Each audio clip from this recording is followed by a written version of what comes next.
Hello there. Welcome back to another episode of Star Wars in the Galaxy, watching all the Star Wars we can get our hands on. I'm Eli. I'm Jacob. And today we are back with episode 130 of Star Wars in the Galaxy, watching all the Star Wars we can get our hands on. We're in good spirits today because, of course, how could we not be while watching 4 shorts from Young Jedi Adventures yet again. This is where we get fucking weird with this. I'm going to pull up Disney Plus right now just to explain to our listeners. And I will actually post I don't think I posted the list for last episode. Actually, we haven't posted last episode yet. I don't even have to say this. But here's what we did. Last week with Isabella, that was a great episode. We did the first and second halves of episodes 1 and 2 of Young Jedi Adventures. The Young Jedi Yoda's Mission, Nash's Race Day, and the Lost Jedi Ship. We are skipping episodes 3 and 4 because I don't really think they're necessary. We're doing the first half of episode 5, the Jellyfruit Pursuit, both halves of episode 6, Squadron and Forest Defenders, and the first half of 7, the Jedi and the Thief. I told Jacob this right before we started, but these 7 episodes consisted of the first drop of Young Jedi Adventures. I think it was actually on May 4th of 2023. So I remember trying to watching these like one a day on Disney Plus, and like basically getting up there. I'm like, this was good. I hope they do more stuff with this. And boy, howdy, did they do more stuff with this. Yeah, but so for any fans of Creature Safari and The Missing Kibbin, which are the other halves of 5 and 7, sorry. Yeah, we're skipping a bunch of shit here, and I don't really care. Like, there's a bunch of... Jacob, I'm going to be completely transparent with you. A lot of stuff we're skipping are Liz Soleil-centric episodes, and I love Liz and I love her character, but it's often just them chasing creatures around, which doesn't do it for me. Fair enough. This is your favorite show, or you're the reason that we're watching this. This is definitely we are at your discretion. We're at your discretion for which episodes make the cut and which ones do not. You good? Yeah, I'm good. Okay. So how are we gonna split this up? Maybe I'll summarize the last 2. You summarize the first 2. Can you summarize Jellyfruit Pursuit and Squadron? Oh, sorry, I'm still fighting off a lot of jet lag. I had no worry about it. Good night's sleep last night, but I had a hell of a travel day on Friday, so I'm still recovering. I spent way more time sleeping on my spring break than I care to admit. Yeah, I'm probably going to take a nap as soon as we finish recording, to be honest with you. In Jellyfruit Pursuit, we open on Tanu with two Rhodians picking some jellyfruit for the imminent Jellyfruit Festival, which will be held that night. That's right, it's a fruit so good it has its own festival. However, because of course she does, Tabor shows up and Tabor's gang steals all the jellyfruit. Back in town, the Jedi Younglings receive word. They receive word of the theft, and they decide to go off and to try and find Tabor and recover the missing jellyfruit. They go to Yavin Tower, a notorious pirate cantina and hideout, where they find, disguised as pirates, with Nash. Nash takes them there. They're all disguised as pirates. They go to Yavin Tower and they find Tabor. Unfortunately, Kai's helmet falls off and their cover is blown. They chase Tabor and his gang with the jellyfruits out to the edge of the platform, to the landing zone, and the Younglings are forced to use the Force altogether to lift the crate back onto the platform after it falls off, and they defeat Tabor. However, in the end, Nash feels bad and even gives a jellyfruit to Tabor, because the point of the Jellyfruit Festival is to revel and share in the delicious fruit. And that is that. I like to think maybe that this is the start of the redemption arc for Tabor. I have no idea. We'll see. I know there's some big surprises coming our way. I started. I will talk about this later, but this episode made me start on the hashtag Tabordemption train, a hashtag that nobody uses but me. I completely understand that I was one of the only people who was seeking hashtag Tabordemption. But this is starting to get me on the Nubs Nation. The Nubs Nation train. I'm having a lot of fun with Nubs in these episodes. We will unite and conquer the world, is what we will. All right, go ahead. Next up, we have Squadron. So in the episode Squadron, we open with the Younglings, the gang flying on Nash's ship. Nash is showing off some maneuvers. Nash is showing off some maneuvers on the ship, and she decides to let Kai fly the ship. However, Kai messes up, gets in a bit of trouble, and almost crash lands Nash's ship, but the ship escapes with some minor damage. However, they all go to the moons of Tanu to pick up their training starfighters from Zephyr because it's time for the Younglings to have more training lessons. On the way back, they're flying around, they're cutting up, they're showing off, and Nash ends up being the only one who is not stuck inside the mouth of a space slug. That's right. The rest of the crew and their starfighters are stuck inside. Pardon? It's Sorry, Kai. did I say I meant Kai. Yeah, sorry. Kai is the only one. Nash is in there. I meant Kai. I meant to say Kai. And Kai, having previously messed up, now is responsible for getting his friends out of the space slug's mouth, which he does by doing the very same maneuver that he had failed to do, getting them in trouble earlier on, and they end up making it back to Tanu safely. In Forest Defenders, Nash and the Younglings go to the planet of Fedarian. They're trying to visit the Fedarian trees, strong wood, and create a vibrant ecosystem on the planet. But they come upon a bunch of stumps indicating that trees have been cut down. They come upon this large vehicle and try to enter it, but the droid RC-99 prohibits them from entering, saying that the owner of the vehicle, Raxlo, does not have time to talk to them. They manage to trick their way onto the ship and meet up with that stupid son of a bitch Raxlo, a corporate hog who is trying to chop down those fucking trees and sell them for money, and not even doing anything useful with them, contributing to ecological degradation. Okay, you gotta calm down. You gotta calm down about this guy. All right, and Raxlo specifically is endangering the habitat of the Scriffles. That's what they're called, which are local animals that live in the Fedarian trees.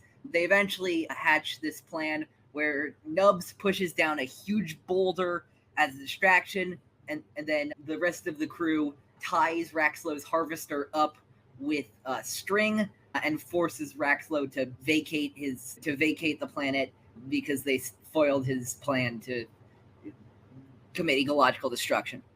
In the Jedi and the Sith, Kai and Liz and Nubs are practicing with a training droid, their lightsaber skills, but Kai dressed it up like Tabor, and Master Zia sees this and is none too pleased.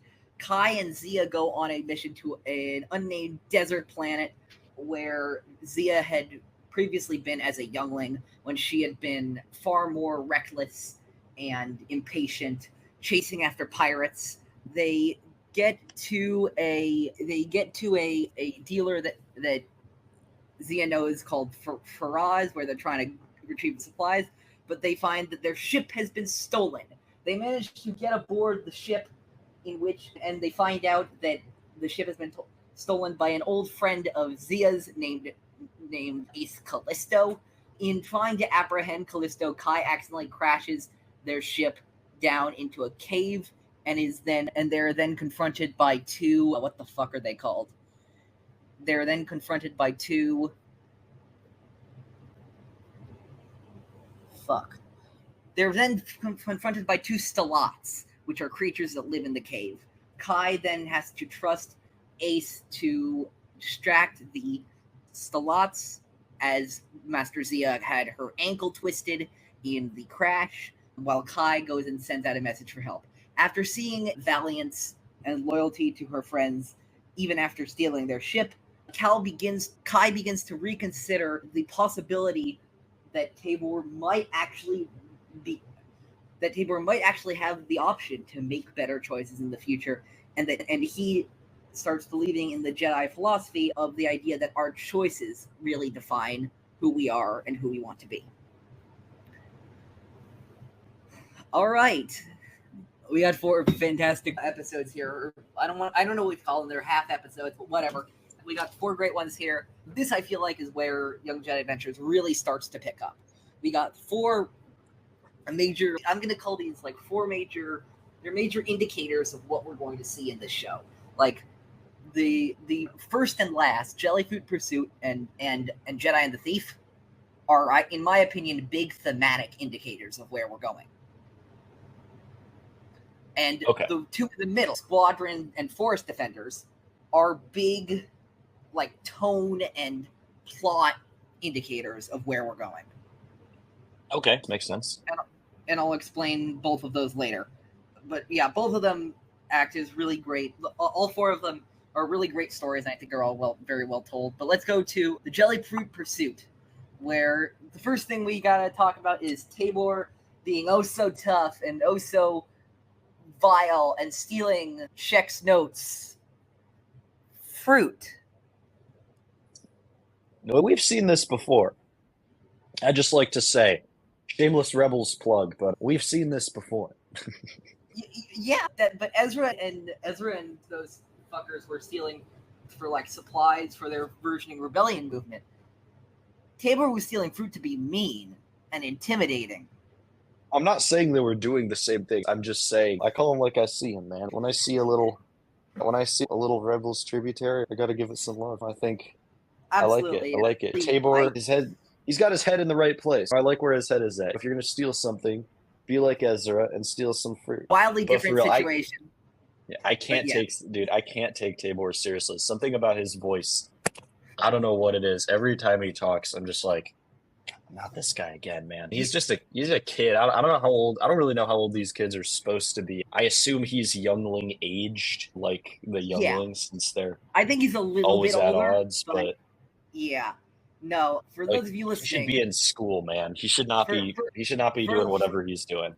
For those of you listening who watched Young Jedi Adventures the whole way through, anyway. I guess I'll find out. I shouldn't speak too soon because Eli keeps. You keep me on my toes, Eli. I'm expecting something big now. I'm expecting something big. So Tabor takes the fruit to sell at Yarum Tower. There's that line, why share when you can sell? And then I wrote in my notes, so that's Tabor's problem. He's not a thief, he's just a capitalist. Makes sense. Yeah. There's an exchange in Indiana Jones and the Dial of Destiny that was heavily featured in the trailers that got some flack because apparently people didn't like it. But I loved it, where it's an exchange between Indiana Jones, his daughter Helena, played by Phoebe Waller-Bridge, and the main villain, Jurgen Voller, played by Mads Mikkelsen. And Indy tells Voller, "You stole it," and then Voller responds, "Then you stole it," and then Helena replies, "Then I stole it. It's called capitalism," and that is very much the vibe I get from this episode, where it's just look. Finders keepers, losers weepers, like Tabor. I'm trying to think. Oh yeah, this is a good example, and it reminds me of an exchange from Guardians of the Galaxy, where Rocket's asking about trying to steal stuff, and the law enforcement agent played by John C. Reilly is like, he said, "What if I want to?" He said, "What do I want to steal stuff?" And the law enforcement agent says, "But you can't do that. That's against the law." But what if I want it more than they do? And no, that's still against the law. I don't think you're getting it. So I want it more than they do, and so I can just take it. Sir, no, that's not how this works. Him and Tabor would be best friends, I think. Yeah, no, I think him and Tabor would get along great. Tabor and Rocket Raccoon would be something interesting together. But Rocket and Nubs, that's what would really happen. They would be besties. I don't know, it would be Groot and Nubs. Are you kidding me? Yeah, Groot. If we're doing the full crossover, then yeah, Groot. Yeah, it'd be Groot and Nubs. Very similar vibe. Yeah, I love this is something else I just noted from just generally. Kublot Springs just seems so fucking nice. It's a nice place. Everybody vibes and eats fruit, and good shit's happening there. Why could Galaxy's Edge not be on fucking Tanu? Look, all I'm wondering is what are these? Some Jedi training this is, right? Jedi are supposed to be focused. They're living an ascetic life. They're giving up the earthly and worldly pleasures of the galaxy to isolate and meditate and connect with the Force. And then you got these three little whippersnappers. You got Nubs and Kai and I'm blanking on the last one. Liz. You got Nubs and Kai and Liz just running around, doing whatever they want, going to fruit festivals, just having a grand old time. I'm like, the other Breaking, old be man like, yells what at the fuck is cloud. this? Oh, come on, man. You know I'm right. Clearly, the High Republic knows how to, or clearly the Jedi of the High Republic era know how to live life a little bit more than I mean, the you prequel you era do know Jedi, about who are the some real hard Wayseeker. asses. You know about the Wayseeker part of the Jedi, right? No, I do not. The Wayseekers are a group of Jedi.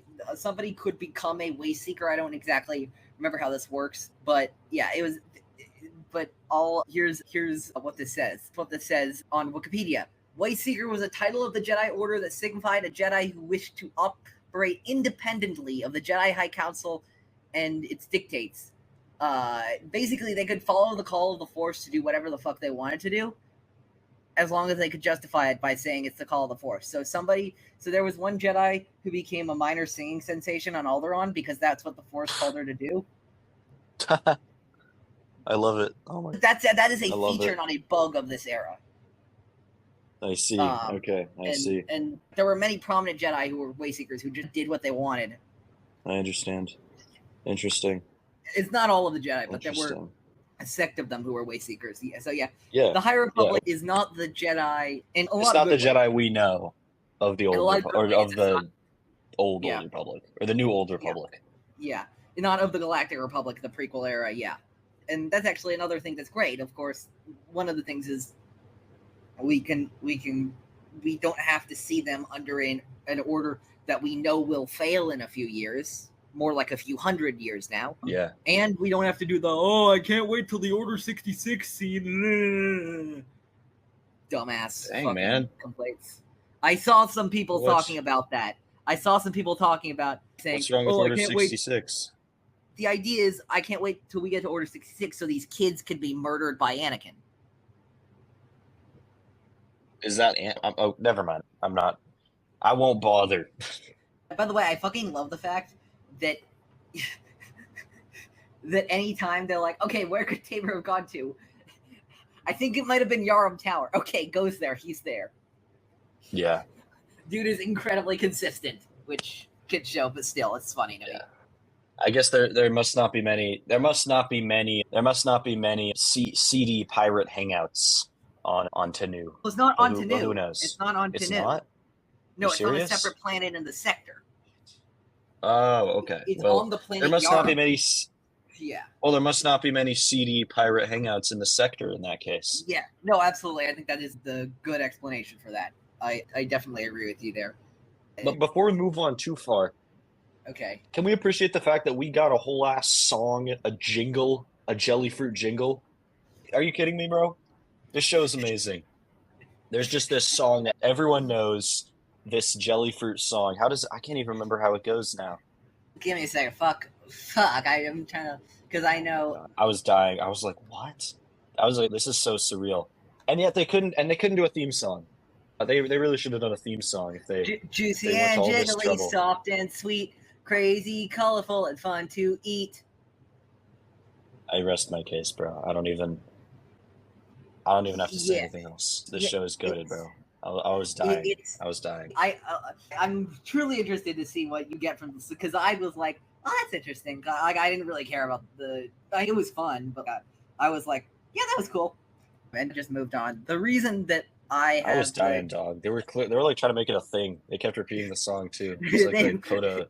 It was like a coda at the end of the episode. They were like, "Yay! Now we get to sing the song again." Stop trying to make the Jellyfruit jingle a thing. You can't make it a thing. Stop trying to make fetch a thing. Jellyfruit singles going platinum at the Jedi Temple. Going platinum, baby. I'm now just imagining Master Zia just banging her head against the wall later that day as she's had to hear it for the 500th time. That scene writes itself. Whereas, okay, I love you guys. Can you just shut up? With the Jellyfruit jingle. God, I didn't know that by releasing you guys to get some fruit, I was gonna have to endure all this. We'll get to Zia later, and then we get to Yavin Tower, and this is where already the interesting part of Tabor's character gets a bit more interesting for me, because he gets there and nobody takes him seriously. He is, and obviously he is, a joke. It's interesting, though. We get to see a different side of Tabor, because up to this point, at least in the episodes that I've seen, he's relatively suspend disbelief for us watching this as an audience, but for these younglings, he is a big threat. He's a great threat for the youngling. He's a match. He's just evil. But this episode humanizes him to the younglings. Yeah, which is interesting. And very much they could have taken this another way. They could have tried to, and I think they might have even been able to do it convincingly, make so that like he was actually gaining credibility, but with the pirates. But no, they decided, what I think was the more interesting story idea, which was, no, this is not I'm this evil sadistic person, so I'm gonna do all this shit. It's, hey, I want to join in with the cool kids. The cool kids are all sitting over there, and I want to act as tough as I can.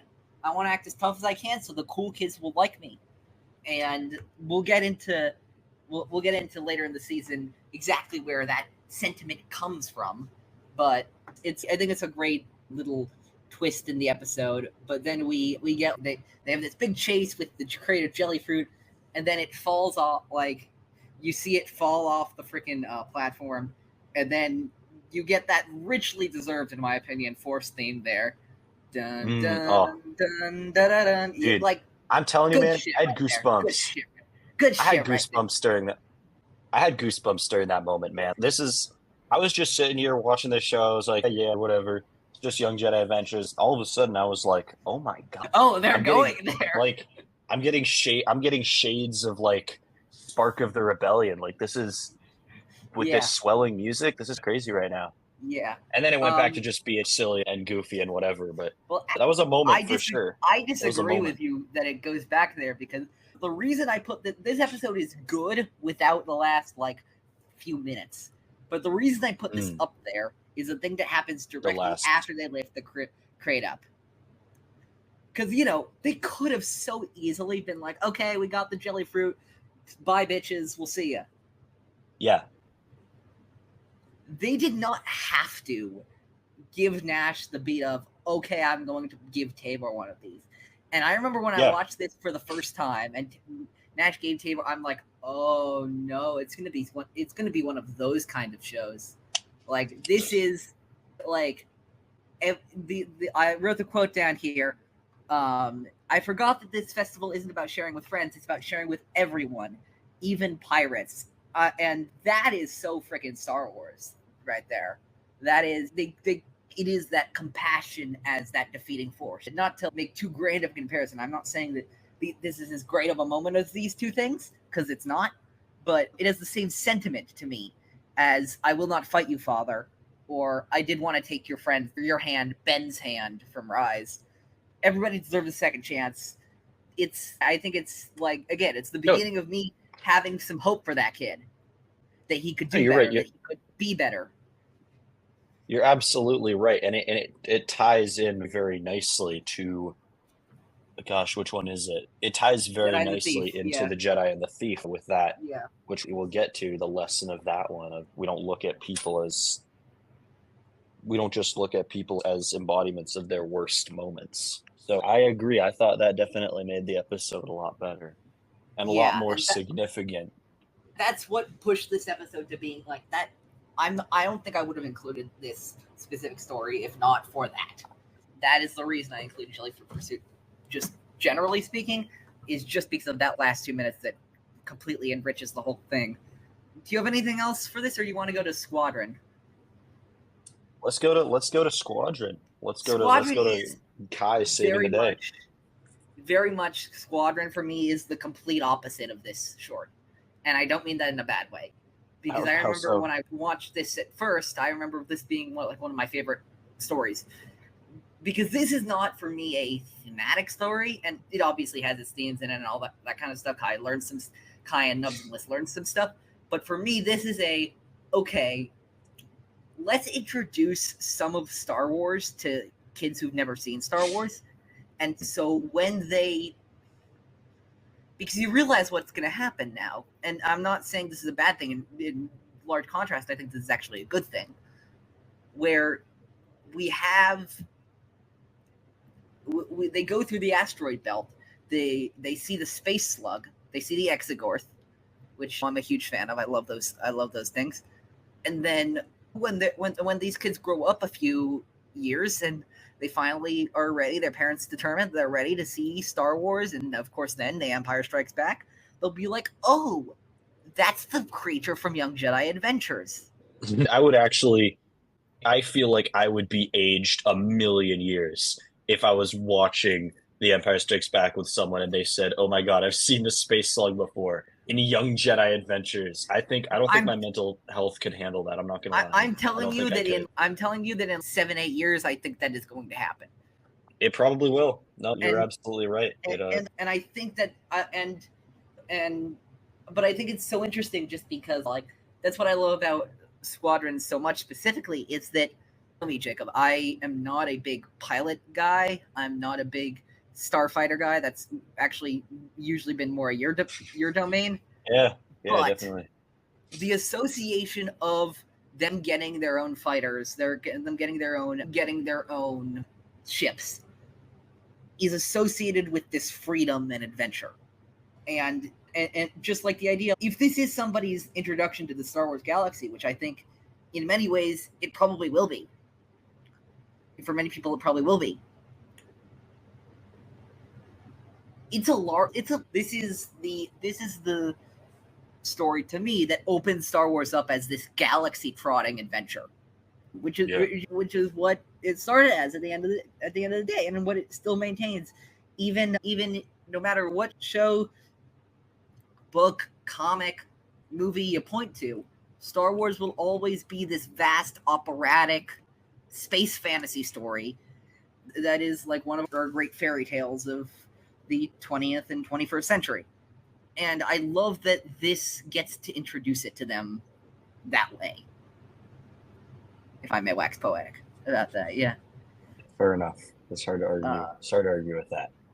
Yeah. We see Kai in this episode. I thought a big thing that I kept coming back to during these episodes was Kai getting humbled, or Kai kind of needing to learn his lesson. He's very much the archetype of the very brash young Padawan who really wants to prove himself, really wants to fight, has a very, very strong but also lacking in nuance understanding of good and evil, the Force, what it means to be a Jedi, all those things. A little bit like a younger Anakin, in a sense, a younger Jedi Anakin.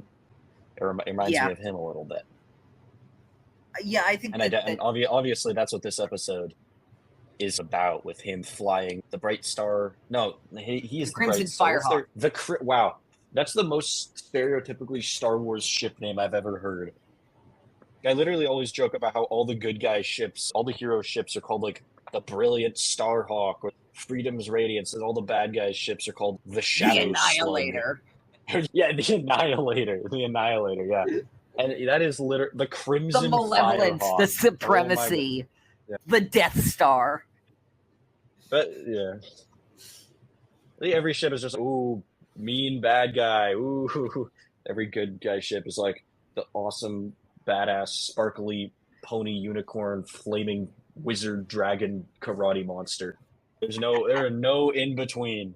No in between whatsoever. None. Especially not in this show. But Kai almost crashes the Firehawk.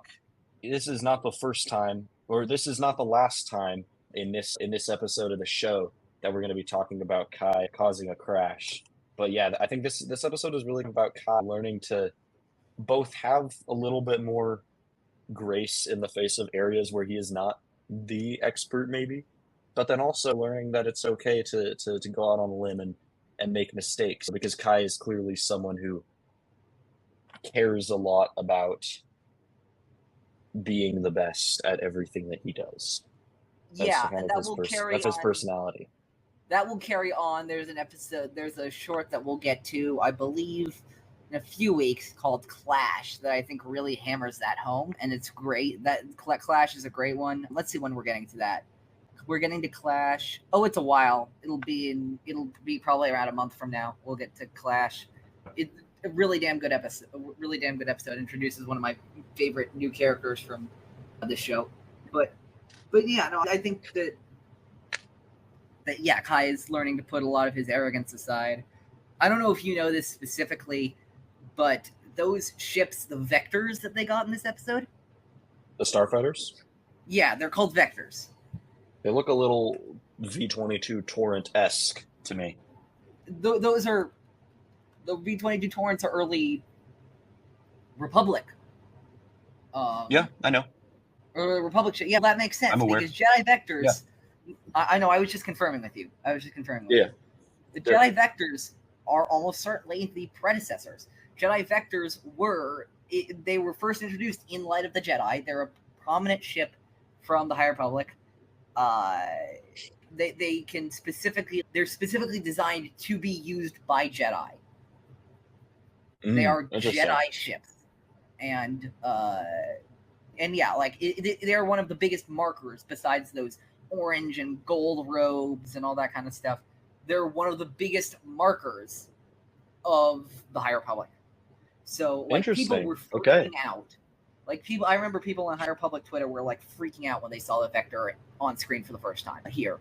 Like this is our first real indication again that we're getting into the High Republic era. We'll get more later. We'll see it. We'll see a Nile insignia in a few episodes. We'll see Starlight Beacon, which is like a main area that gets explored a lot in Phase 1 of the High Republic. We will see characters that we know from the High Republic: Loden Greatstorm, Bel Zettifar, Astala Maru, Lena. All that stuff we will see. But this is our first like little peek at, this is when this is taking place. This is the era that these kids are living in. Yeah. I was just gonna say there was one other thing I wanted to point out, which is I feel like I did a bad job at last episode actually at reversing moments of our great blue boy. So I wanted to talk about pilot Nubs. I mean, Nubs accidentally starting the wrong thing on the ship and then here we go. And then especially Nubs in the Firehawk on the way in, getting in the cannon and shooting the asteroids so they could clear a way through. I will never get tired of seeing that. I want that on loop. I want Nubs just firing that blast. I just want that on loop. Please, thank you.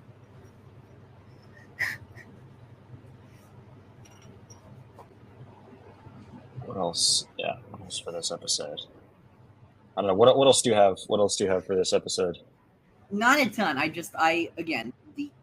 The energy and the vocabulary, the film vocabulary from Empire Strikes Back. We get that shot of them, of the Crimson Firehawk and Liss and Nubs escaping from the Exegor through its teeth. It's a direct mirror of Empire, and it's on purpose. Because again, I do believe when those kids see this, they'll be like, oh, that makes sense. That's where Young Jedi Adventures took it from. I think it's cool as well, that this is an opportunity to express, I guess, some of the values that Star Wars wants to express, in a different way to a different audience. And I think that they did a good job of that in this episode as well, with the idea of, or just opening a dialogue about making mistakes, and being able to both exercise humility while simultaneously stepping up or going outside of your comfort zone when the situation calls for it. But with that, do we want to talk about Forest Defenders? Because I thought this was a pretty cool episode. Absolutely. I know you feel some type of way about Raxlo, the evil chicken, the least serious Star Wars villain of all time, I might say. He's in contention, bro. He's in contention. We'll get to the end of the 3 shorts that Raxlo appears in. Yeah, he appears in 2 others that we're gonna cover, and you'll see if you agree. You'll still agree with that statement. No, Raxlo is actually a Gazo, which is the species that Flix was in Star Wars Resistance. So a giant chicken, basically, is what you're saying. I hear giant. Yes. I hear giant chicken from what you're saying. Yes. Also voiced by Haley Joel Osment. Hey, good job. It was well done. He was a lot of fun. In case people are not familiar with Mr. Osment, he sees dead people in The Sixth Sense, famously. Yeah, that's really what it is. He sees dead people. He's the kid in Sixth Sense, which is just a great film. And he's also done a shit ton of other stuff as well. But it was just like real. I always look up voice actors and stuff, especially like with this stuff. And it was just like, how did they get him? There's another one next episode that's like, how did they get them? My first complaint with this episode, there's only one complaint I have with this episode, which is that Fedarian to me sounds like a Star Trek planet. That's a pretty good episode if that's your primary complaint. I'm mostly joking, but doesn't it sound like a Star Trek planet? Fedarian sounds like a Star Trek planet. I guess so. I don't mind it. I don't mind it, but I see that. Yeah, but I don't mind it. Yeah, but I will say this: even though, like I said earlier, I'm like, oh, we're not doing creature episodes and all that kind of stuff.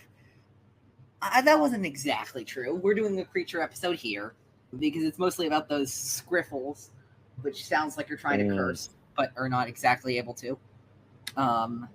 But do you have anything on the first half of this episode before we get to Raxlo? No, not Raxlo's kind of the main event. Yeah. So I've been moaning about this guy to a bunch of our good friends for ages. Like, you talk to friends of the show, Alden Diaz, friends of the show, Jared the Dark Jedi, they'll tell you that I've talked their ear off about Raxlo and about, just generally speaking, I did not think that anti-corporate environmentalism was going to be featured in Young Jedi Adventures. And yet here we are. Be honest. You don't have to be honest. We saw it on the episode. You didn't believe me when I said Young Jedi Adventures was going to be tackling some sophisticated topics. And here we are.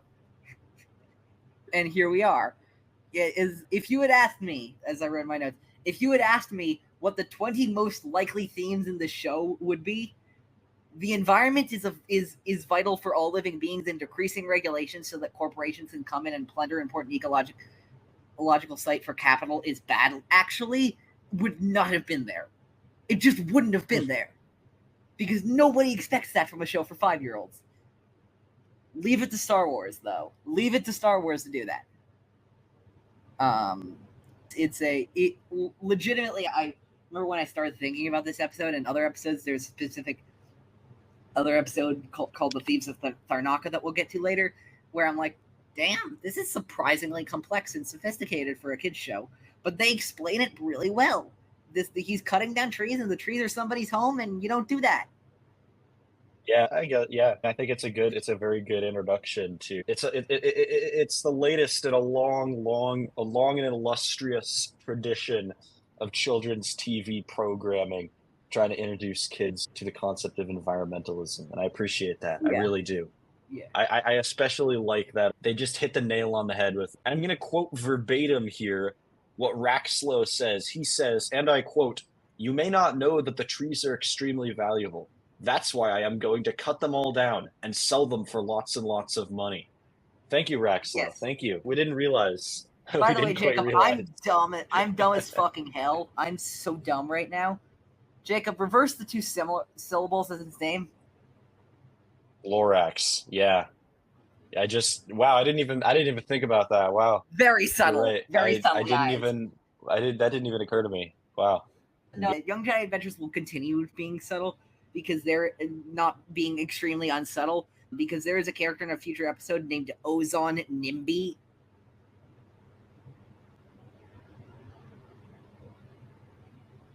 Ozon Nimby. I wonder what that episode is going to be about. It's about gentrification.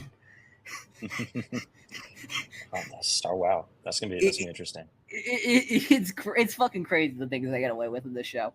I was just ranting in my notes. I just saw, I'm like, look, disruption of habitats and ecological systems is already bad, of course, but if you try your best, if it's for resource gathering that's like essential for people, and you try to reform the ecological system, then like you can maybe justify it a little bit. But like, this guy's just doing it for profit. Imagine, if you will, like companies that just put people to work on these things and then don't even do anything with them. Imagine like a movie, for example, where the entire movie gets made and then they decide, we're actually not going to release this movie. We're just going to sell it off, write it off for tax purposes. Imagine how crazy that would be. Cat girl, attack me. Sorry, I had a really bad cough there. But yeah. No, it's even funnier because you know what corporation I could totally see doing a move like that? All of them? Well, yeah, but specifically, you know which one I could think of doing that? The Nestle Corporation. Oh, well, you said Disney. Disney was the one I was going for.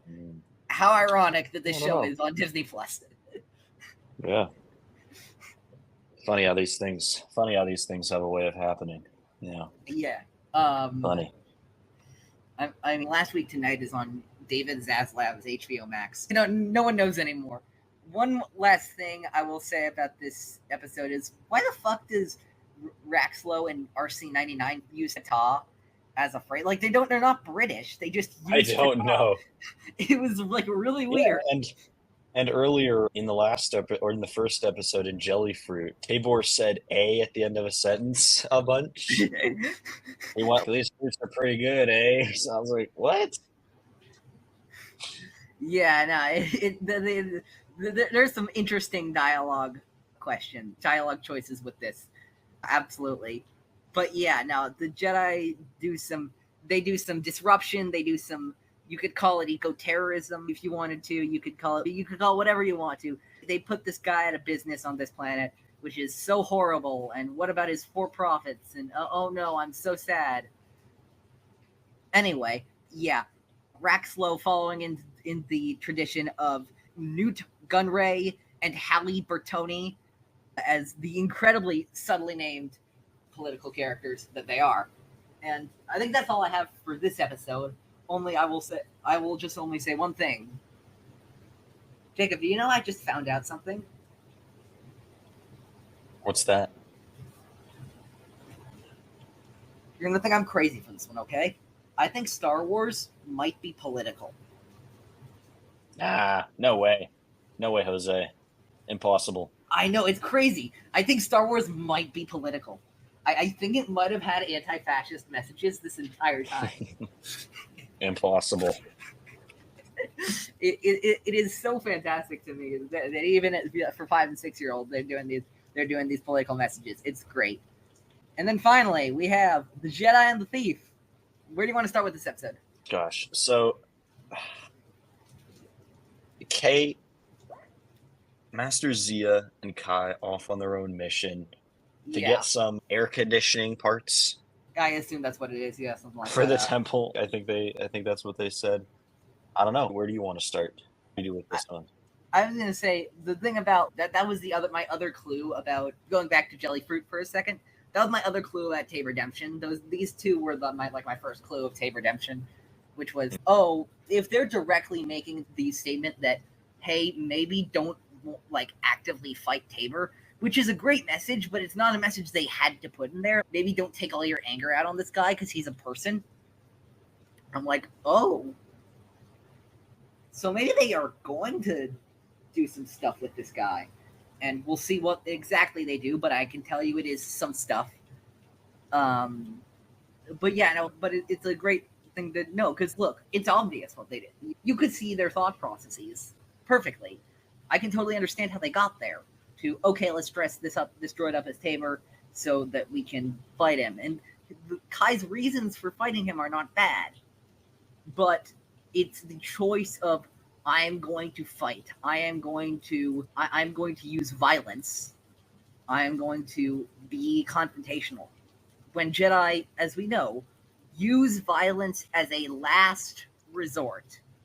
The Star Wars doesn't have a great track record of showing us that, because it's more fun when Jedi use the violence as an early result.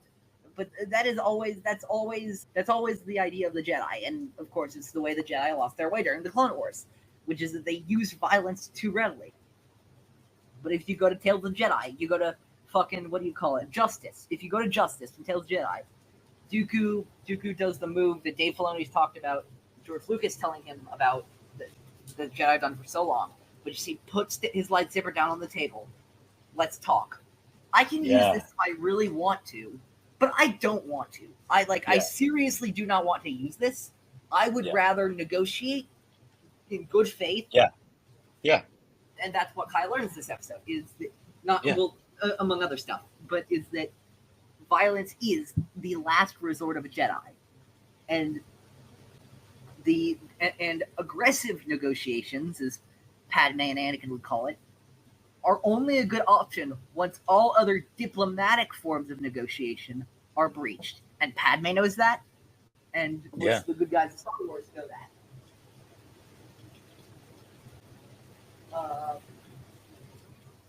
I like that touch at the beginning and end of it. But no, as soon as Zia, I will say, as soon as I saw, because I knew it was a Zia Kai solo adventure, I didn't remember exactly what it was, but I'm like, I remember specifically, I just said to myself, God, when are we going to get more Zia material in adult stuff? Star Wars. Yeah, it's fun to see. Stuff. Yeah. What are you going to say? Clearly we have a lot to unpack from her, so I agree with you. Yeah. I said make it a Tales of the Jedi series of shorts. Make 3 shorts on Zia. Hell yeah. Do it. I think that Nasim Pedrad, who was on Saturday Night Live for many years, obviously has her origins as a comedian, but I think she does some really great acting in this series.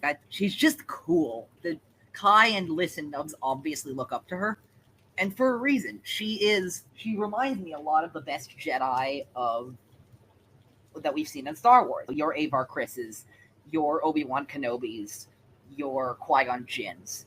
She's kind, she's compassionate, she's brave, she has a firm hand, and knows specifically when to use it. Kind but no nonsense kind of person. And then they and then they quickly go to get that speeder from Fazar, right? No, Faraz. Faraz is his name. Who knew Zia when she was a young girl. And then, of course, and I totally forgot about the whole thing with how they get back aboard their ship. But I remember, I read my notes on when Faraz says, just bring it back in one piece this time. I'm like, this time? What did you do last time? Yeah. And then they go on that chase after Ace, who they don't know is Ace, to get their ship back. And there's that fantastic thing where they jump on to the ship from that speeder, and then you see the speeder cascading to the ground, and it just blows up. And beautiful. Zia's response is fantastic. Is oh, not again. And at that moment, I'm like, if only Anakin had Zia. Like, that feels like such an Anakin moment. It like the blows that speeder. Oh, not again. Oh, I guess this happened. No grave concern. It was just like, oh. Yeah, she doesn't. That was a moment. That was a moment. I think. Oh, gosh, it's not quite. Sometimes the Jedi can be a bit too single-minded, if you know what I mean, about in the pursuit of in their goals. And obviously, I trust her to make it up to not Zephyr. Gosh, what's his name? Faraz. That's the other episode. To Faraz. But gosh, if the Jedi don't tend to leave a trail of destruction in their wake sometimes. Yes, but on the other hand, it was one speeder. Yeah. The entire show, we've seen the destruction of one speeder. I guess that's a pretty... We haven't seen any injury. We haven't seen... Except for the twisted ankle that Master Zia herself gets this episode. There's no trail of destruction in this show for obvious reasons. Yeah, I think that, compared to, let's be honest, compared to a lot of these shows and movies, I think the Jedi have a pretty pristine record. A pretty pristine record these days. And then we get Ace Callisto, aka Tig Notaro, which I'm like, how did they get Tig Notaro in this show? They get the most random fucking people in this show, and it's just fantastic. I just love it's just okay, we're gonna get Tig Notaro, we're gonna get in the previous episode we're gonna get Haley Joel Osment. There's some other good cameos in here. I'm trying to think of another good one. Young Jedi Adventures. I'm trying to think of a good one. Now the big one is the big ones are Tig Notaro and the big ones of Tig Notaro and Haley Joel Osment. We'll get actually in a future episode in one that you will see, we will get a cameo from Nasir Dalal, who played Vice Admiral Rampart and Boda Kuna of Fuck Boda Kuna fame, playing a character named Mike Ozala, which I think will be cool. I'm trying to think, are there any other ones? There's one that matters to me, but that doesn't matter. Anyway, whatever. Tig Notaro as Ace is weird.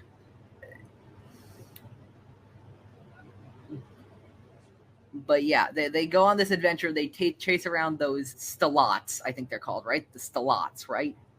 Yeah, I think so. The Stalats. Yeah, the Stalats, which they distract, and then we get that nice conclusion to the episode, where Kai tells Zia, I wanted to stop her because I used to think Ace was a bad person.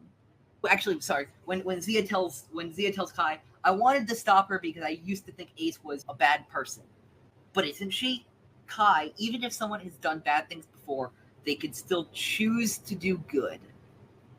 And that's what sells this episode for me. It's always about the choice. It is always about the choices. That's Ace here chooses to make the right decision, chooses to help Kai and Zia out. And that's what matters. It is the choice to save his son that brings Anakin Skywalker back to the dark side. It's the choice to Knights of Ren on Exegol that brings Ben Solo back. It's these characters' choices that make them who they are, and it's something that being a Jedi, you don't just choose the light once and then it's a lifetime purchase. You have to choose it again and again every time. And I think that's a really great theme that this episode has. Of course, then Kai tells Zia, if Ace can choose to do good, then maybe one day Tabor can too. Tabor Redemption, bitches, let's go. Yeah. Let's fucking go. I'm so excited for Tabor Redemption.